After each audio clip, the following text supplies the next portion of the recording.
The Reserve Bank of India keeps policy rates unchanged with accommodative stance in the bi-monthly monetary policy review. Repo rate remains at 4%. GDP expected to grow at a healthy rate of 9.5% in 2021-22.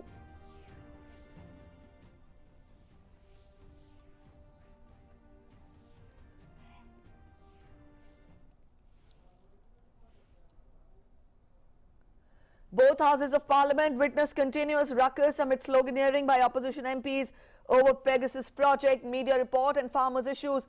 Earlier, both houses applauded Olympic silver medalist Ravi Dahiya. Lok Sabha also paid homage to victims of Hiroshima on its 76th anniversary.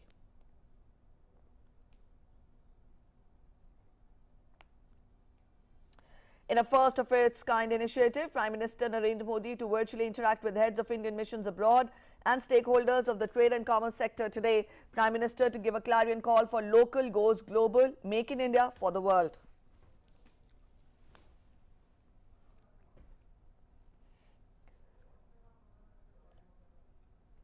In a significant achievement, India's cumulative COVID vaccination coverage crossed this 49 crore landmark milestone. Close to 58 lakh vaccine doses administered in the last 24 hours. Over 44,000 new COVID cases reported during the same time period.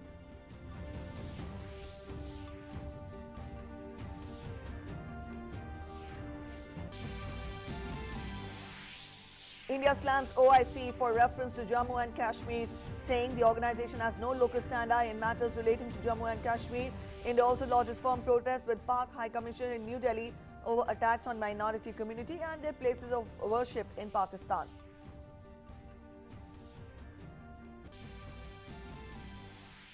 UN Security Council under Indian presidency to deliberate on the issue of Afghanistan today.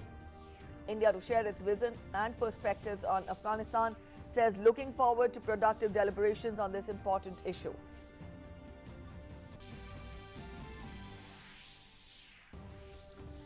At Tokyo 2020, wrestler Bajrang Punia storms into the semi-finals, defeats Morteza Ghiasi of Iran by pin, while women's hockey team loses to Britain, misses bronze by smallest of margin. President and Prime Minister appreciate the remarkable courage, skill and resilience shown by the players.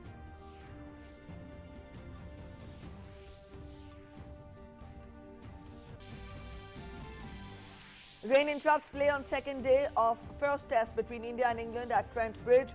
England makes a comeback after Indian openers dominate the English bowlers. India to resume day 3 at 125 for 4.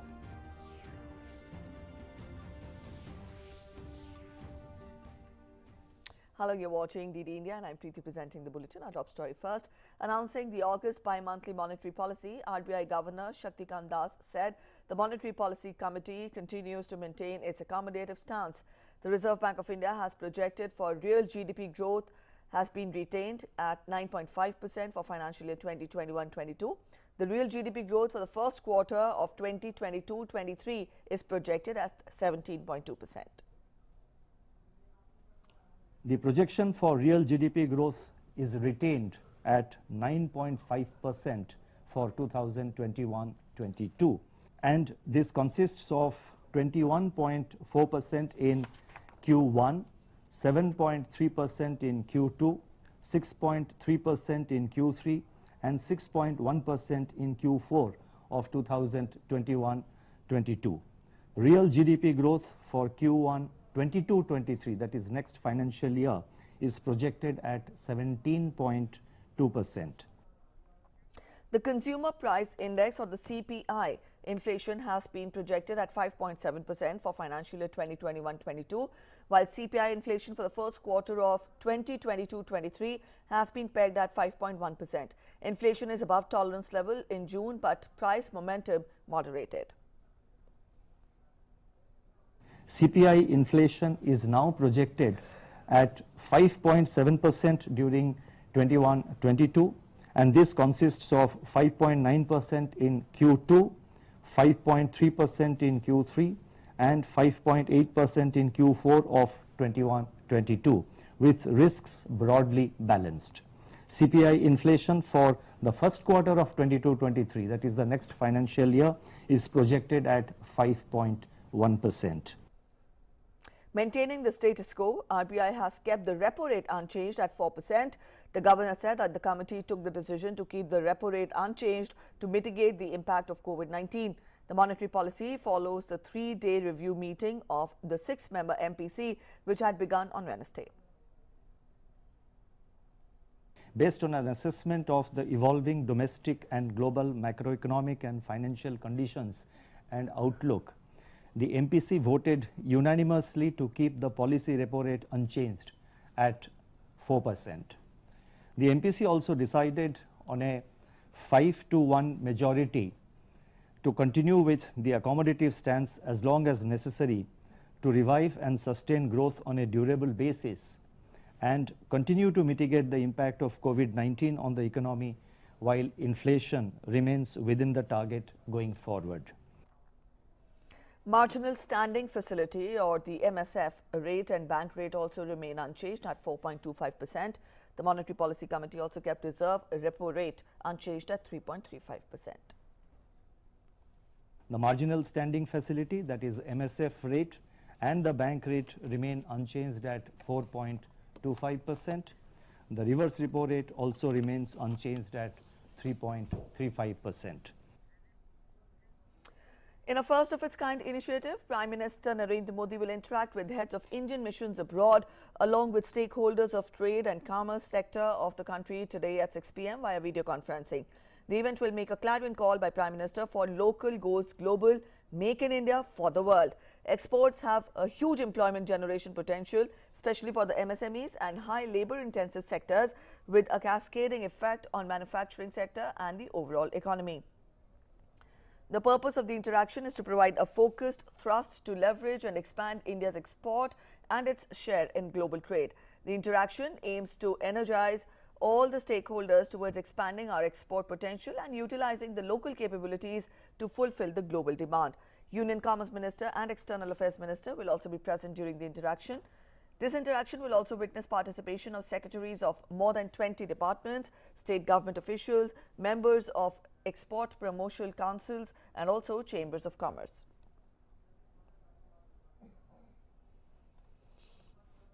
Minister of Health and Family Welfare Mansukh Mandavia met Managing Director of Biological E Limited Mahima Datla in the national capital today.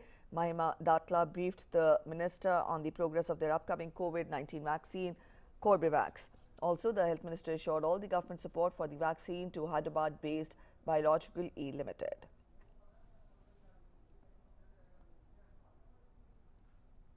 Up next, let's get you an account of the COVID fight in India. India continues to see improvement in the recoveries of patients. As per the latest update by the Health Ministry, the country has registered 3,10,15,844 recoveries so far across the country. Out of this, 41,096 patients recovered during the last 24 hours, and also the recovery rate has increased to 97.36%.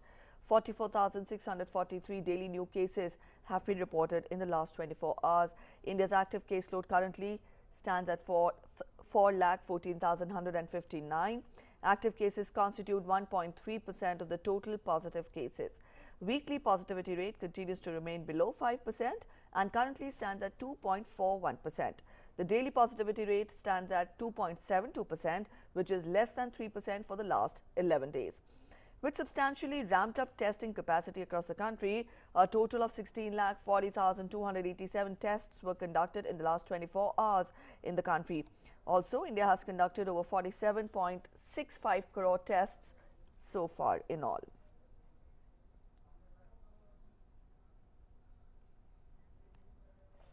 In a significant achievement, India's COVID-19 vaccination coverage has crossed the landmark of 49 crore yesterday. Cumulatively, 49 crore 53 lakh 27,595 vaccine doses have been administered through 57 lakh 64,712 sessions. 57 lakh 97,808 vaccine doses were administered in the last 24 hours. The new phase of universalization of COVID-19 vaccination has commenced from June 21st. Also, the Union government is committed to accelerating the pace and expanding the scope of COVID-19 vaccination throughout the country. Union Minister Hardeep Singh Puri and Delhi Chief Minister Arvind Kejriwal today jointly inaugurated the Trilokpuri Sanjay Lake Mayur Vihar Pocket 1 section of Delhi Metro Pink Line. The longest operational corridor of Delhi Metro will be opened for general public at 3 p.m. The opening of the 289 meters Trilokpuri section fully linked the entire 59 kilometers long Pink Line for the first time. It will also connect important landmarks of the city, that is Anand Vihar Railway Station, Anand Vihar ISBT, Nizamuddin Railway Station, markets in South X, INA and Lajpat Nagar. The Majlis Park Shiv Vihar Corridor or the Pink Line includes 38 stations. For the past 2.5 years since its launch, the Pink Line had been operating as two separate corridors. With the inauguration of these two links, the Delhi Metro will now be a network of 390 kilometers comprising as many as 286 metro stations.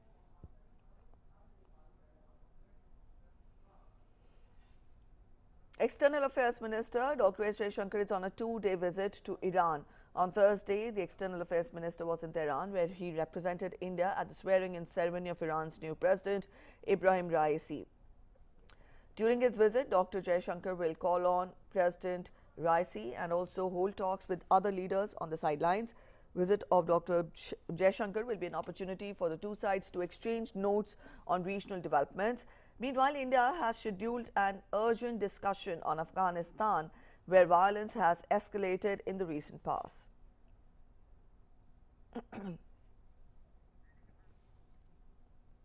External Affairs Minister Dr. S. Jaishankar also met Foreign Minister of Kuwait. Both the leaders took forward their discussions on post-COVID economic and health cooperation. They also held useful exchanges of perspectives on regional developments.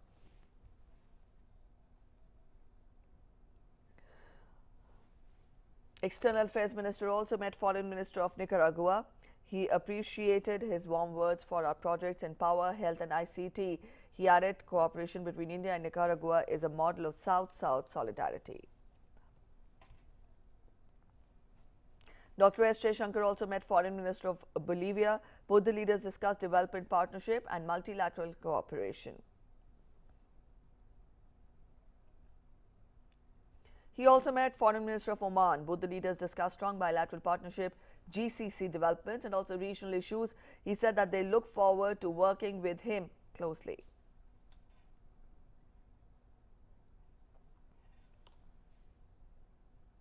India has slammed OIC for reference to Jammu and Kashmir, saying that the organization has no locus standi in matters relating to Jammu and Kashmir, which is an integral part of India. In response to the media queries on reference to Union Territory of Jammu and Kashmir made by General Secretariat of the Organization of Islamic Cooperation, India has reiterated that OIC General Secretariat should refrain from allowing vested interests to exploit its platform for comments on internal affairs of India. India has also lodged firm protests with Pakistan High Commission in New Delhi over attacks on minority community and also their places of worship in Pakistan. India is deeply concerned over continued attacks on minority community in Pakistan, including their places of worship. It called upon Pakistan to ensure safety and security of minorities there. MEA spokesperson condemned such attacks while talking to the media in New Delhi. We have seen disturbing reports on social media of a violent mob attack on a Ganesh temple in Rahim Yar Khan in Punjab province of Pakistan. The mob attacked the temple, desecrated the holy idols, and set fire to the premises. In addition to attacking the temple, the mob also attacked surrounding houses belonging to the Hindu community. Incidents of violence, discrimination, and persecution against minority communities, including attacks on places of worship, have continued unabated in Pakistan. Within the last year itself, various temples and gurdwaras have been attacked, including the Mata Rani Bhatiani Mandir in Sindh in January 2020, the Gurdwara Shri Janam Sthan in January 2020, Hindu temple in Karak in Khyber Pakhtunkhwa in December 2020. These incidents are occurring at an alarming rate, while the state and security institutions in Pakistan have stood by idly and completely failed in preventing these attacks on the minority communities and their places of worship. The Pakistani Chargé d'Affaires in the High Commission here in Delhi was summoned today afternoon, and a firm protest was lodged expressing our grave concerns at this reprehensible incident and the continued attacks on the freedom of religion of the minority community and their places of religious worship, and calling upon Pakistan to ensure the safety, security and well-being of its minority communities. Prime Minister Narendra Modi will interact with beneficiaries of Pradhan Mantri Garib Kalyan Ann Yojana in Madhya Pradesh tomorrow at 11 a.m. through video conferencing. Madhya Pradesh Governor Mangubhai Patel and Chief Minister Shivraj Singh Chauhan will be present on the occasion. The event will also witness participation of ministers and officials of the food sector from Uttarakhand, Himachal Pradesh, Arunachal Pradesh, Assam, Tripura, Haryana and Goa. An intensive campaign to create more awareness about the scheme is being conducted by the state government so that no eligible person is left out. The state will celebrate 7th August as Pradhan Mantri Garib Kalyan Ann Yojana Day. Under the Yojana, 4.83 crore beneficiaries in Madhya Pradesh are getting free ration from over 25,000 fair price shops. Let's get to international updates now. 76th anniversary of Hiroshima atomic bombing is being observed today. At 8:15 a.m. local time on August 6, 1945, a bomb nicknamed Little Boy was dropped by the US warplane and obliterated the city of Hiroshima, killing nearly 140,000 people. And 3 days later, Nagasaki was bombed, killing nearly 70,000 people before Japan surrendered, marking the end of the Second World War. Japan was the only country that suffered the nuclear devastation in the war.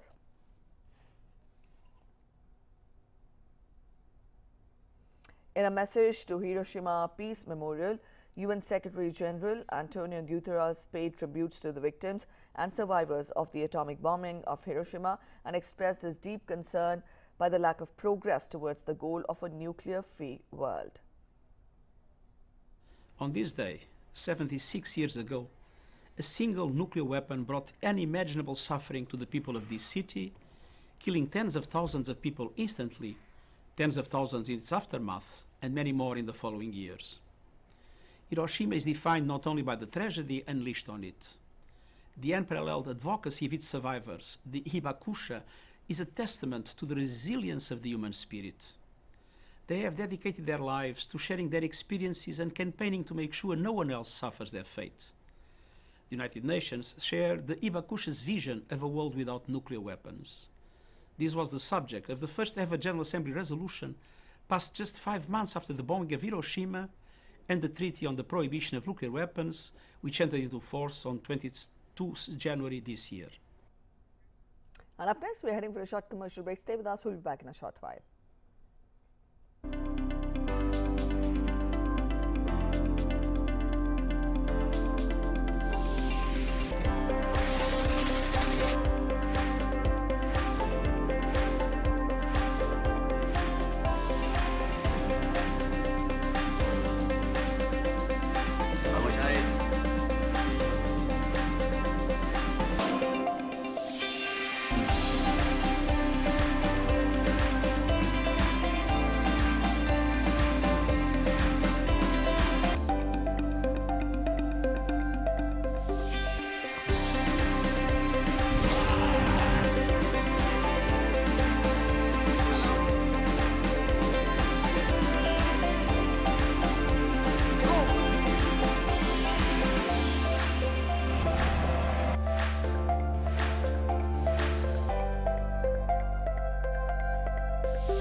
With the world's largest COVID vaccination drive, India is leading the way.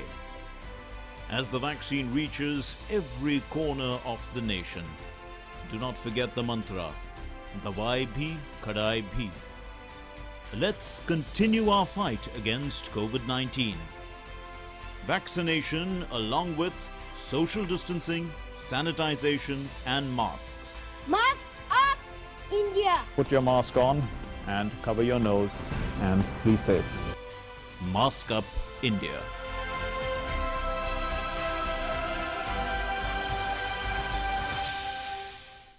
Welcome back after the break. The UN Security Council will be discussing the worsening security situation in Afghanistan in a meeting under the Indian presidency today. Now, this will be the first meeting under India's presidency. The meeting aims to take stock of the situation in Afghanistan amidst fears of a possibility of Taliban gaining control of Afghanistan and its spillover effect in Central Asia.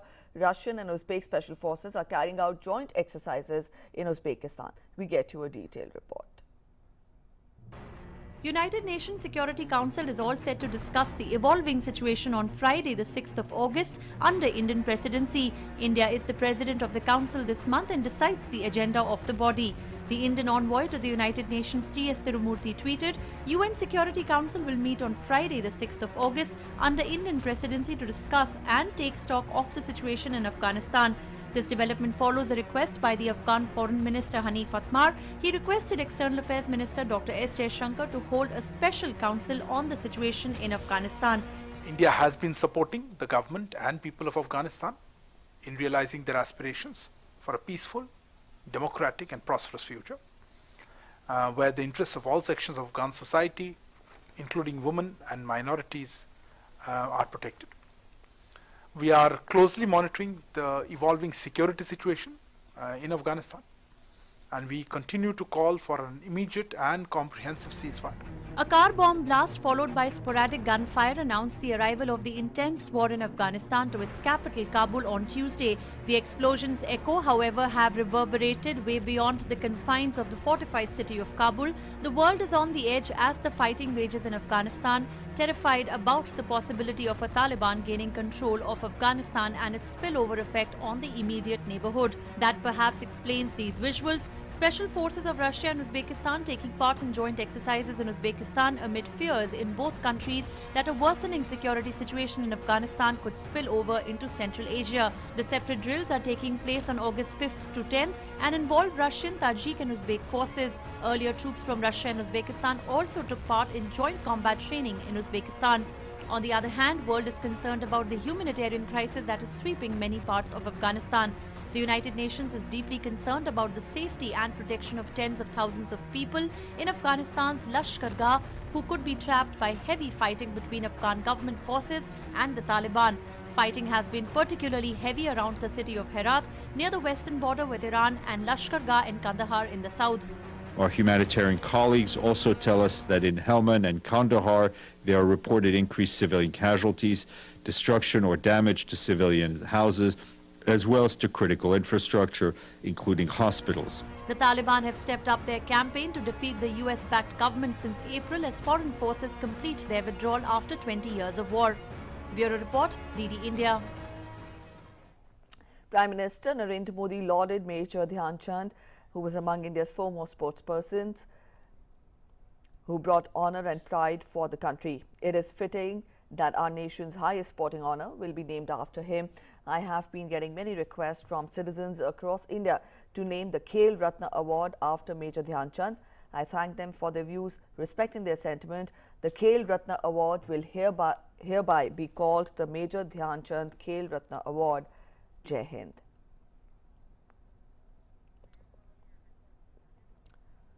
So here's the tweet on your screens, which has been put forth by the Prime Minister. He says Major Dhyan Chand was among India's foremost sportspersons who brought honor and pride for the country. And also he says that it is fitting that our nation's highest sporting honor will be named after him. And Spain's Coast Guard rescued 26 migrants on Thursday from the Atlantic Ocean near the island of Gran Canaria.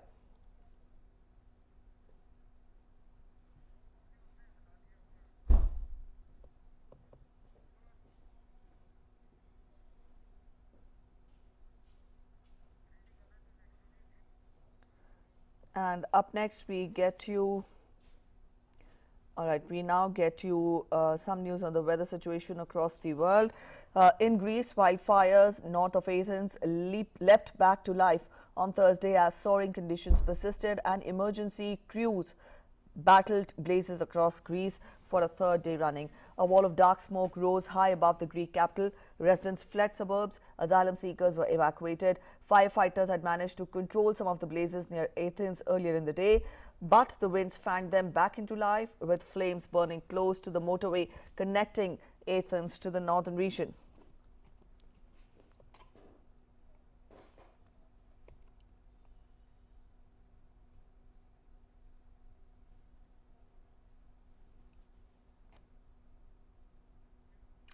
The fire near the archaeological games site in ancient Olympia continued to burn wooded areas on Thursday.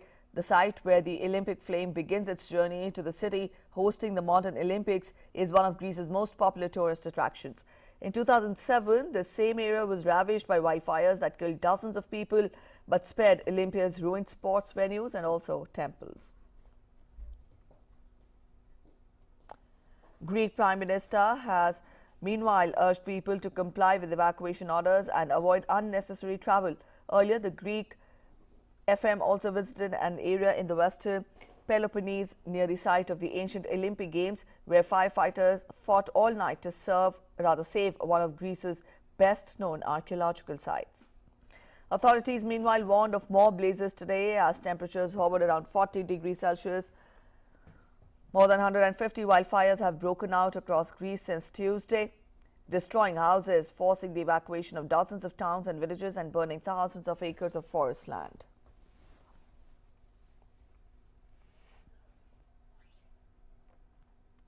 In Turkey, a wildfire that reached the compound of a coal-fueled power plant in the southwest, forcing residents to flee in boats and cars, was contained on Thursday after raging for some 11 hours. Turkey's worst wildfires in decades have burned for 9 days amid scorching heat, low humidity and constantly shifting strong winds. The fires have so far killed at least 8 people and countless animals. A European Union disaster response group said that firefighters and water-dropping planes were being sent from European Union members to Italy, Greece, Albania and North Macedonia.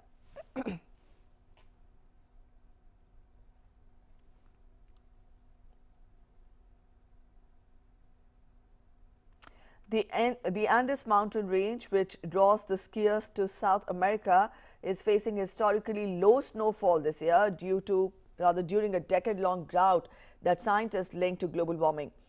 Scant rain and snowfall are leaving many of the majestic mountains between Ecuador and Argentina with patchy snow cover or no snow at all as dry brown earth lies exposed.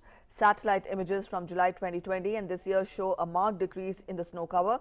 This is mirrored in water level measurements for rivers. Ski resorts have reopened after lengthy closures during the pandemic and are attracting jubilant skiers to the Argentina-Chile border. But scarce snowfall is forcing many resorts to move snow to cover popular runs or make artificial snow.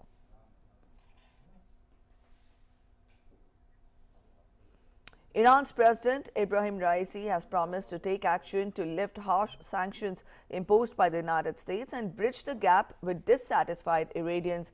In his inaugural address to the parliament and foreign dignitaries, Raisi signaled that he will continue talks to restore the country's 2015 nuclear deal with world powers, from which the U.S. unilaterally withdrew 3 years ago. A sixth round of negotiations with deal signatories in the Austrian capital ended in June, after which Iran signaled that talks can only continue after Raisi assumes office.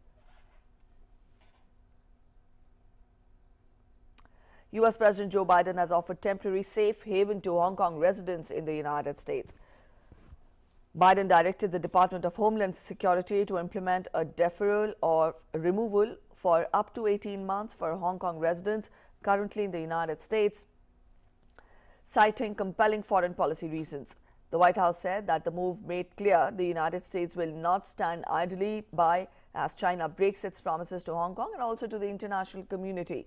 The U.S. government in July applied more sanctions on Chinese officials in Hong Kong and warned companies of risks of operating under a national security law China implemented last year to criminalize what it considers subversion, secessionism, terrorism, or collusion with foreign forces.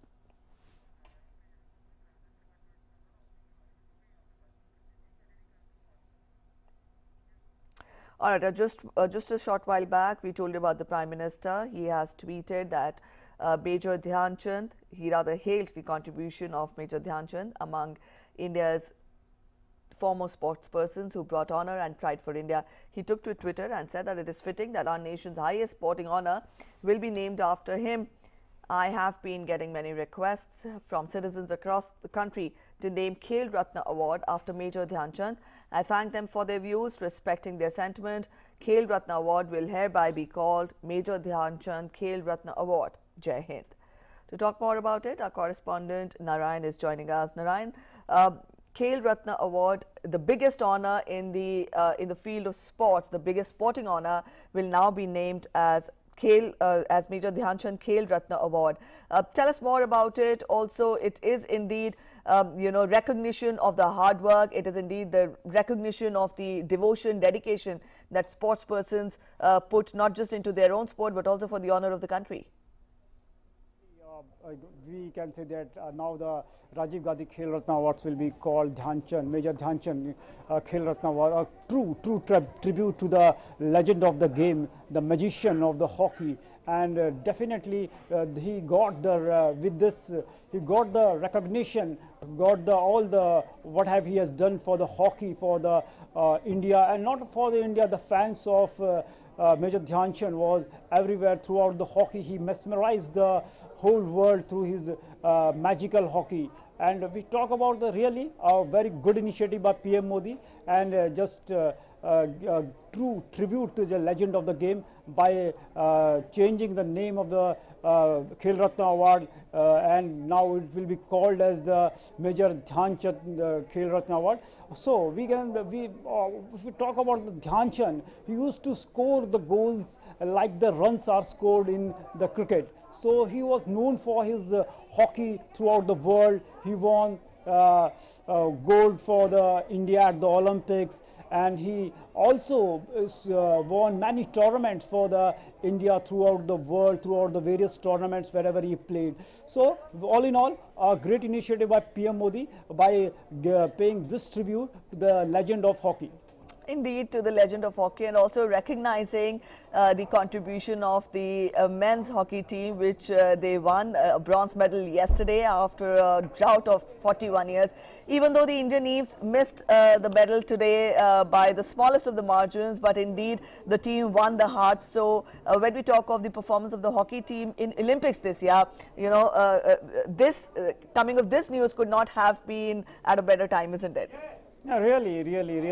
The way Indian team won a medal, men's team, yesterday they won a bronze medal after a gap of 45 years. And today, the spirited performance by the Indian Eves against the Britain at however they lose the bronze medal match, but a spirited performance by them. PM Modi also just lauded that performance, that spirited performance by the women's hockey team. So there is right now there is a resurgence in the Indian hockey, the way they won the medal after a gap of 41 years, and it is the right time that PM Modi just changed the name of this topmost award given to the Indian sports person. And the way the contribution of the Major Dhyan Chand is given to the Indian sporting arena, in true sense, today it has been recognized by the PM Modi. Because if you talk about the status of Major Dhyan Chand, he is in terms of the sporting skill, he is the best in the world. Even if you talk about the number of goals he scored, if you talk about the number of trophies he won, it is even the legends in the football like Pele and Maradona has not achieved that feat what Dhyan Chand has done in the hockey. All right, indeed, you're talking of the contribution of Major Dhyan Chand to the field of hockey, Narayan. Also, when such initiatives or measures are taken, it also instills more confidence. It also instills more curiosity in the youth of the country to pursue such sports, which also, which also not only leads to their development, but also helps in further development of the country on international platforms like the Olympics. The spirited performance of the sports persons, the participation of the sports persons, the largest contingent participated in Olympics this time around. So all this put together, it all will infuse that that much needed spark in the Indian youth to follow the sports, to follow and chase their dreams, which would eventually help us also, the country also, put reach a better position on the global platform, isn't it? Really, if the sportsmen are getting recognition for what they have done for the country, definitely it inspires other athletes. If the name of the top sporting award in the country has been in the name of a great legend, definitely it will also act as a catalyst in the Indian sports arena, and it will inspire other athletes to excel in the field of sports. Definitely they will understand the thing that the Indian sportsmen, the Indian athletes are getting recognition for their work, what they have won for the country. So definitely they will try to excel in their field, and definitely it will help India to be on the global map of the sporting world. And if we talk about the PM Modi, he is always regularly, we have seen that he is very interactive with our athletes, our sports person. Whenever our athletes are doing some for the country, for their achievement, he always tweets for them, he congratulates them, and he wishes them, he encourages them, he motivates them. And yesterday we have seen he tweeted for each and every member of the hockey team. This is the atmosphere right now in the country. With the kind of motivation, with the kind of encouragement our athletes are getting by our Prime Minister, definitely it has never been seen in the Indian history. And for that we are getting results. On the day one itself, India won a medal at the Olympics for very first time. And yesterday we won 2 medals in a single day at the Olympics. The one is by Ravi Daya and one by our hockey team when they won the bronze medal. Definitely we can see that our sporting ecosystem, our our India sporting world is we can say that is on the right path. And definitely we will see our athletes in the coming time will also do very well and bring laurel for the country at the highest level. Yes, indeed, such words of appreciation and applause from the Prime Minister definitely instills, also ends up, increasing the morals of the sports person. Narayan, but also you've been covering sports. I would want you to talk more about, you're talking of this recognition, you're talking of this encouragement. Of late, we've seen that special emphasis has been put on encouraging sporting talent across the country. The government has put forth a number of initiatives to encourage youth, to encourage children from all across the country, from remote corners of the country, to come to the fore and showcase their sporting talent, and they can be nurtured forward and they can be taken forward. So what is your take on this, the encouragement and the encouragement factor which we are talking about? Definitely, encouragement is there, and all the opportunities are there for athletes. If you talk about the Prime Minister Modi wants the grassroots level of grassroots level sports of our country should be at the top, and that's why he launched the Khelo India scheme, in which the school kids are participating. And we have seen in the recent past the many Khelo India products won laurels for the India at the multiple sports event.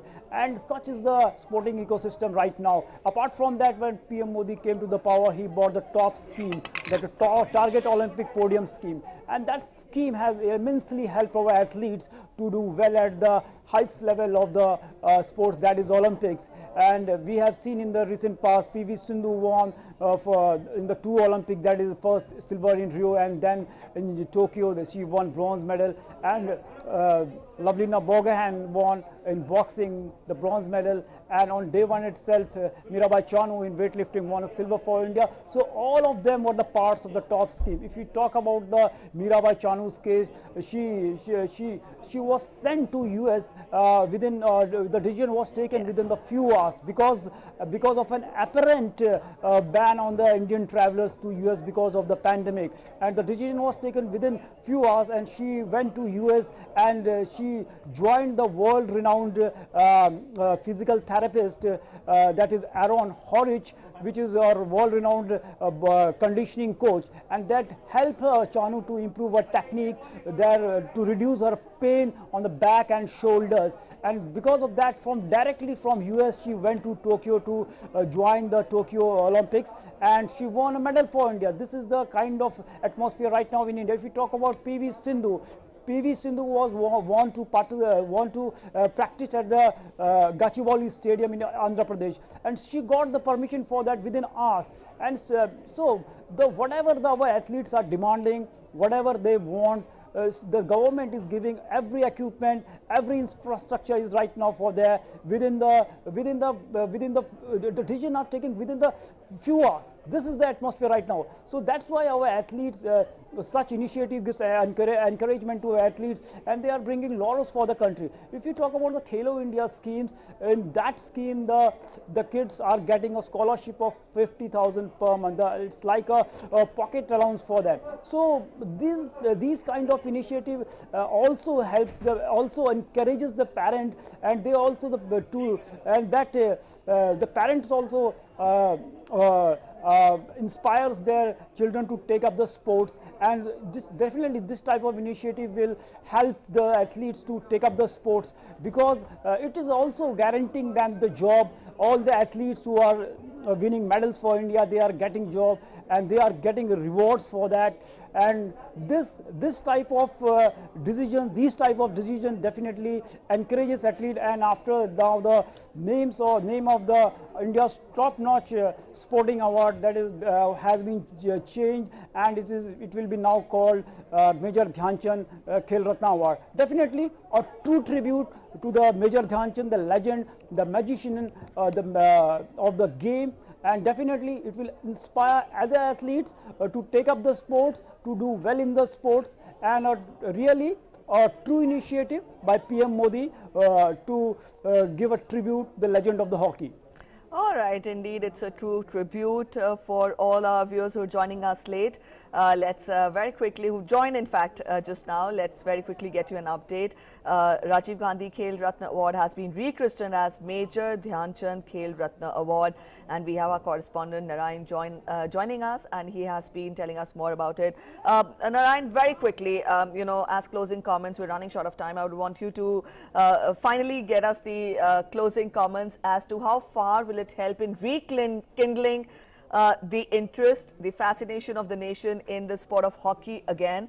Added to that, we've also seen how spirited performance was put forth by the Indian Eves today at Olympics. Even though they missed the bronze medal by a very small margin, but stupendous performance, a thunderous performance yesterday was witnessed by the men's hockey team when they clinched the bronze medal. So put all this together, it's the apt time, the ripe time to rekindle the imagination, the fascination of the nation towards hockey again, isn't it? Definitely, India once dominated the world hockey. We have won 8 gold medals at the Olympics, and after that 1980 gold, we failed to win a medal at the Olympics. But now the things are different, the system is different, the ecosystem of the sports in India is different, and the way we have there is a steady progress in the hockey. Talk about in 2008 Beijing Games, India failed to qualify for the Olympics, and in 2012 London Olympics we finished 12th, and last time we reached quarterfinal and we lost to Belgium there. But this time we crossed that hurdle and we were in the semi-finals, and we lost a tough match against Belgium, but we bounced back again for the bronze medal match, and we won there against the Germany. So a steady progress in hockey, and with the kind of infrastructure, with the kind of support, with the kind of encouragement by our top office in the country, definitely our hockey is in progress, and definitely once again we will rule the world. All right, thank you so much, Narayan, for joining us with those inputs. So today, Major Dhyan Chand Khel Ratna Award, this is the big news of the day today morning. And as we speak, we tell you that Khel Ratna Award has been constituted in 1991-92 to honor the stupendous performance of the sports person across the country, and it is the highest sporting honor in the country, and it has been in the past given to a number of sports persons. Vishwanathan Anand, chess player, was the first player to be awarded the Khel Ratna, Rajiv Gandhi Khel Ratna Award, and the Khel Ratna Award, and also Leander Paes, Sachin Tendulkar, Dhanraj Pillai, Pulela Gopichand, Abhinav Bindra, Anju, Bobby George, and also Mary Kom and Rani Rampal. All these sports persons have been awarded the Khel Ratna Award for their performance at different platforms when we talk of bringing laurels for the country. And today, the Prime Minister, in his tweet, he said that Rajiv Gandhi Khel Ratna Award has been rechristened as Major Dhyan Chand Khel Ratna Award. And with that, the Prime Minister also specified that he had been getting a lot of suggestions from across the country, and respecting the sentiments of the countrymen, the Khel Ratna Award has now been rechristened as Major Dhyan Chand Khel Ratna Award. So that's it in this edition of the News This Hour. Thanks for watching. Bye-bye.